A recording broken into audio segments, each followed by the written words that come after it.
দেশ জুড়ে মহাশিবরাত্রি উদযাপনে ধর্মীয় আবহ ও ভক্তির সুর বেজে উঠেছে। শুধুমাত্র শৈব ভক্তরা নয়, নারী পুরুষ নির্বিশেষে সমস্ত হিন্দু ধর্মাবলম্বী মানুষ এই বিশেষ দিনটি উপবাস, পুজো পাঠ ও আরাধনার মাধ্যমে পালন করেন। এই দিনটিতে হাজার হাজার ভক্ত দেশের বিভিন্ন প্রান্ত থেকে এসে বিশেষ রুদ্রাভিষেক, জলাভিষেক ও ভস্য আরতির সাক্ষী হন। এই বছর মহাকুম্ভ মেলার মাঘ মেলায় শেষ শাহী স্নান অনুষ্ঠিত হবে শিবরাত্রির দিন। প্রয়াগরাজের ত্রিবেণী সঙ্গমে কোটি কোটি ভক্ত পবিত্র স্নানে অংশ নেবেন। তবে দেশের অন্যান্য বিখ্যাত শিব মন্দিরেও বিশেষ পুজো পাঠ ও উৎসবের আয়োজন করা হয়েছে। নীলকণ্ঠ মহাদেব মন্দির হরিদ্বারের এই ঐতিহাসিক মন্দিরে প্রতি বছর হাজার হাজার ভক্ত শিবরাত্রির পুজো দিতে আসেন।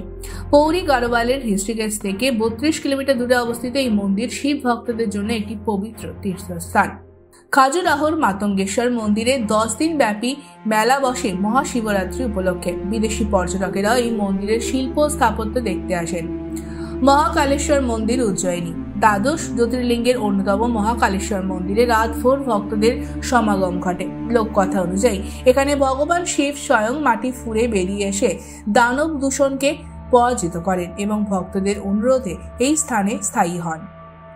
ভূতনাথ মন্দির মান্ডি হিমাচল প্রদেশের মান্ডিতে 500 বছরের বেশি সময় ধরে মহাশিবরাত্রি মেলা উদযাপিত হয়ে আসছে। এখানে স্থানীয় মানুষদের পাশাপাশি বিদেশি পর্যটকেরাও ভিড় জমান।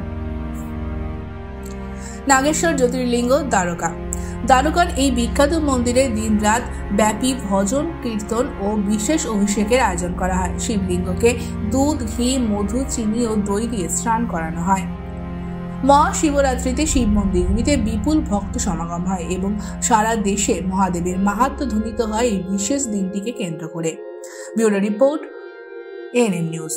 আরও খবরের আপডেট পেতে সাবস্ক্রাইব করুন আমাদের ইউটিউব চ্যানেলটি আর বেল আইকনে ক্লিক করুন নোটিফিকেশনস পেতে।